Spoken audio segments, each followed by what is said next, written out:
Je vous retrouve ce soir en cette nuit d'Halloween, mais en breton on dira plutôt Kalangouan, qui signifie littéralement le début de l'hiver. Cette date marque la transition vers la saison froide et elle est associée à des rites et à des croyances autour de la mort. Et les Bretons autrefois entretenaient un rapport un peu particulier avec celle-ci. Avant que vous ne quittiez cette vidéo à cause du thème, qui peut paraître peut-être un peu sombre, sachez qu'autrefois la mort suscitait bien moins de peur et était beaucoup plus acceptée que maintenant dans notre société moderne. Aujourd'hui, notre vision est souvent influencée par un rapport très catholique à la mort. Mais comment les Celtes, eux, percevaient ce passage inévitable de toute existence?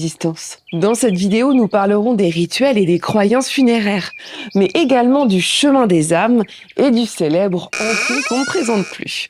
Ensuite, nous verrons comment était vécue la mort de manière collective dans chaque village et ce qui pouvait l'accompagner, comme par exemple les veillées funéraires, dont on avait déjà parlé dans une vidéo. Je vous mets le lien ici si vous voulez la visionner après celle-ci. Nous causerons aussi un peu des chants de deuil et du rôle des pleureuses. Puis pour finir, nous explorerons rapidement les symboles de la mort dans l'art religieux breton.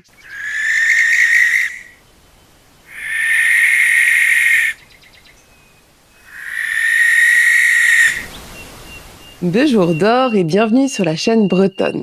Ici, on parle de tout un tas de choses qui nous touchent intimement en tant que bretonne et breton. Vous n'êtes pas sans savoir que nous entrons dans la saison sombre, dans les mois noirs, et pour marquer le coup cette année, je voulais vous proposer ce mois-ci plusieurs vidéos sur une thématique un peu plus obscure. Pour celles et ceux qui le souhaitent, j'ai créé une page Tipeee pour soutenir la chaîne. Vos contributions m'aident à améliorer mon contenu et à dénicher de nouvelles histoires passionnantes sur la Bretagne. Le lien est en description de la vidéo. Et je suis également très active sur Instagram, donc si vous avez envie d'en voir un peu plus entre chaque vidéo YouTube, de découvrir des petits bouts de Bretagne ou de discuter, rejoignez-moi là-bas. Ce soir, on se plonge dans un sujet intense et fascinant qui est l'appréhension de la mort autrefois en Bretagne. Et oui, parce que même si ça peut paraître un peu sombre, la manière dont les Bretons voyaient la mort en dit beaucoup sur ce qu'étaient leurs croyances, leurs peurs et finalement aussi sur leur vision de la vie. Alors pour commencer, j'aimerais vous parler de certains rituels et croyances liés à la mort. Et vous allez voir qu'en Bretagne, la mort n'était pas simplement une fin, c'était presque finalement le début d'une nouvelle vie. Et il m'est impossible de parler de la mort en Bretagne sans évidemment commencer par parler de la figure de l'Ankou. Je suis sûre que vous l'avez déjà rencontré, c'est un espèce de spectre un peu effrayant, souvent représenté comme un grand homme maigre avec une faux à la main. Eh bien, l'Ankou, c'était celui qui venait chercher les âmes des défunts pour les emmener dans l'au-delà. En Basse-Bretagne, dans certains endroits, l'Ankou c'était en fait le premier mort de l'année ou, selon les endroits, le dernier de l'année précédente. Donc chaque année, le rôle de l'Ankou était repris par une nouvelle âme. Mais attention, l'âge de cette personne jouait un rôle essentiel.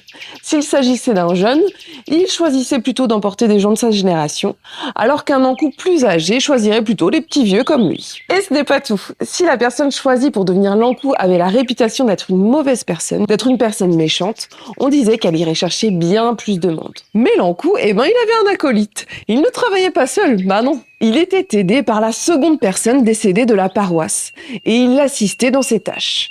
C'était aussi lui qui guidait le cheval, ouvrait les barrières et l'aidait à charger les âmes dans sa berouette. Et oui. Il prenait alors le rôle de serviteur de la mort pour l'année à venir, un rôle transmis de défunt en défunt. Ah, parce que vous pensiez qu'après la mort, le travail c'était fini? Eh ben non, pas de répit, au boulot! Lors du 1er novembre, comme c'est encore le cas parfois dans certaines familles, on se rendait souvent au cimetière pour y prier et pour entretenir les tombes. On allumait des bougies pour guider les âmes des défunts, une coutume qui perdure encore dans de nombreuses familles bretonnes. Et une fois arrivés à la fin de la vie, les proches et la famille étaient tenus d'organiser des veillées funéraires. À l'époque où on veillait encore nos défunts, lorsqu'une personne mourait, la veillée était organisée chez elle et tout le village pouvait venir. C'était une façon de soutenir la famille, mais aussi de faire ses adieux aux défunts. On passait la nuit à veiller le corps et parfois même à chanter des djuers, des chants de deuil en breton, qui racontaient des histoires tragiques pour rendre hommage aux défunts. Je dévie légèrement du sujet, mais j'ai regardé il y a pas longtemps une série irlandaise sur Netflix nommée Bodkin. Et dans l'épisode 2 ou 3, on assiste à une veillée funéraire, donc en Irlande, et en fait cette veillée ressemblait un peu à ce qu'on faisait traditionnellement chez nous. Tout le monde picolait autour du défunt et le veillait, et parfois même un peu trop joyeusement. Bon, revenons à nos moutons bretons. Pour accompagner la mort dans sa dernière demeure, deux chemins s'offraient à nous. Le premier, plus terre à terre, disons, était appelé le chemin des morts. Après avoir déposé un baiser au défunt avant son dernier voyage, le chemin désignait la voie qu'empruntait le convoi funéraire, qui se rendait à l'église pour la messe, avant de déposer le défunt dans son lieu de sépulture. Et l'autre chemin, le deuxième chemin, est le chemin des âmes, Il était celui-ci emprunté pour rejoindre l'au-delà. Ce sont les chemins creux aussi appelés les routes de l'Ankou. Et d'ailleurs, les vivants devaient éviter d'encombrer ces passages. Tous ces rituels montrent que pour les anciens, la mort, c'était quelque chose de très réel, de très présent, mais aussi parce qu'il y avait beaucoup plus de mortalité que maintenant, et parce que les gens veillaient leur mort. Et d'un autre côté, c'était aussi une manière d'accepter la mort et de vivre avec. La mort n'était pas qu'une perte, c'était aussi un passage. Ces rituels nous rappellent à quel point nos ancêtres étaient attachés à des croyances profondes et à ce lien particulier avec ce que l'on ne perçoit pas, avec l'invisible. Comme nous l'avons vu lorsque nous avons parlé des veillées, les moments autour du deuil étaient avant tout des moments où on se retrouvait et où on se rassemblait. Et d'ailleurs, c'est parfois encore triste de constater qu'on voit certaines personnes de notre famille uniquement lorsque quelqu'un décède. Les Bretons vivaient la mort non pas de manière isolée, mais au contraire de façon très collective. Alors on a déjà évoqué évidemment les veillées, mais j'aimerais m'attarder un peu plus là-dessus. Imaginez au décès d'un membre du village, la famille ne restait jamais seule pour affronter cette épreuve. Tous les voisins, les amis, les membres de la communauté se réunissaient pour une longue veillée autour du défunt et on se relayait pour que le défunt ne soit jamais seul. Les veillées duraient généralement 3 jours, et ce n'était pas seulement une manière de veiller sur la personne, mais aussi de soutenir les proches et de les entourer de chaleur humaine. Et dans certains endroits en Bretagne, on faisait même appel à des pleureuses professionnelles. Alors ce n'est pas quelque chose qu'on retrouve uniquement en Bretagne, car il en existe dans énormément de pays à travers le monde. Le principe était donc de payer une femme pour venir pleurer et pour chanter les louanges du défunt lors des funérailles. Ça peut peut-être paraître étrange aujourd'hui, mais à l'époque, c'était une manière de marquer l'importance de la personne disparue et de montrer à quel point sa perte était douloureuse. Les pleureuses incarnaient le deuil pour toute la communauté et par leur chant, elles rendaient hommage aux défunts de manière très émotive. Et bien sûr, ces pleureuses pouvaient chanter des chants de deuil. Alors je donne des noms comme ça, comme par exemple Un énorme agar purgatoire de Naun ou encore Cantiger Parados. Ces chants racontaient souvent des histoires tragiques ou de grandes pertes, et aussi même des événements historiques. Chanter une juerce lors d'un enterrement, c'était un peu une manière de raconter une dernière histoire pour la personne disparue. Ces chants sont évidemment très puissants, souvent très sombres, et ils expriment toute la douleur de la perte. Nous avons pu voir que la communauté entourait les familles, le deuil était vécu collectivement et chaque membre du village avait un rôle dans cette transition. Aujourd'hui, on a un peu perdu une grande partie de ce lien collectif face à la mort, mais ces traditions bretonnes nous rappellent à quel point la solidarité et l'entraide étaient essentielles dans la vie de nos ancêtres. Nous allons maintenant nous pencher sur les symboles et sur les lieux qui, dans notre patrimoine et notre architecture, rappellent cette relation si particulière à la mort. Car en Bretagne, les traces de cette vision de la mort sont encore bien visibles dans nos paysages. Pour comprendre cet héritage, il suffit parfois de visiter nos cimetières bretons, qui sont vraiment uniques en leur genre. Oui, oui.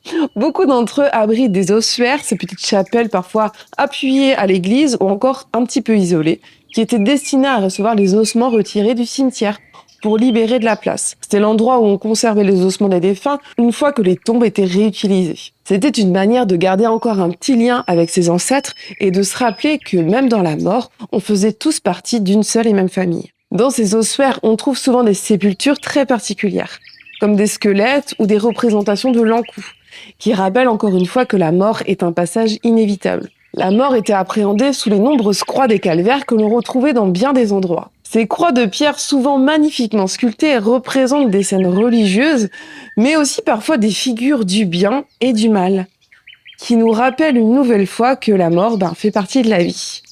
Ah ben ça, on n'était pas près de l'oublier, hein, c'est clair. Beaucoup de ces calvaires sont de véritables chefs-d'œuvre d'art populaire breton et témoignent de cette idée que l'au-delà n'est jamais bien loin du monde des vivants. Enfin, en dehors de ces lieux plutôt considérés comme catholiques, on peut retrouver une autre forme de religion présente antérieurement et qui a laissé bien des traces sur nos terres, sur nos landes et sur nos collines sacrées. On peut retrouver des menhirs isolés et en Bretagne, certains lieux étaient considérés comme directement reliés au monde des esprits. On croyait que des âmes errantes, des esprits ou même l'Ankou lui-même hantaient certaines landes et certaines pierres levées. Et c'est peut-être tout simplement pour cette raison que ces lieux fascinent encore autant aujourd'hui. C'est un peu comme s'ils gardaient une part de mystère et de mémoire de ceux qui nous ont quittés. Comme nous l'avons vu en Bretagne, on avait une manière bien à nous d'appréhender la mort, faite de croyances, de rituels et de solidarité. De par ces pratiques, la mort était beaucoup moins taboue qu'aujourd'hui. Ce passage faisait partie de la vie, de la vie de la communauté aussi, et même de notre patrimoine. Et en tentant de sauvegarder ces traditions, en gardant en mémoire ces lieux et ces symboles, on garde un lien précieux avec notre histoire et avec notre identité bretonne. Je vous remercie d'avoir regardé cette vidéo, j'espère qu'elle vous aura appris quelques petites choses et peut-être donné envie de découvrir ou encore de vous plonger dans l'histoire de certains lieux, peut-être proches de chez vous, et tenter de mieux comprendre certaines traditions bretonnes. Si ma vidéo vous a plu, n'oubliez pas de la liker, de vous abonner si ce n'est pas encore fait, et bien sûr aussi de la partager. Dites-moi en commentaire ce que vous pensez de ce sujet, ou si vous connaissez d'autres histoires ou anecdotes bretonnes autour de la mort. Et ce soir, n'oubliez pas de laisser une petite crêpe ou même une boisson pour honorer la mémoire de vos défunts, comme le veut la tradition. On se retrouve la semaine prochaine et on essaiera de comprendre le mystère derrière la disparition inquiétante en plein cœur d'une île bretonne. Mais en attendant, je vous fais des beaux cueils et je vous dis non, ça se batte.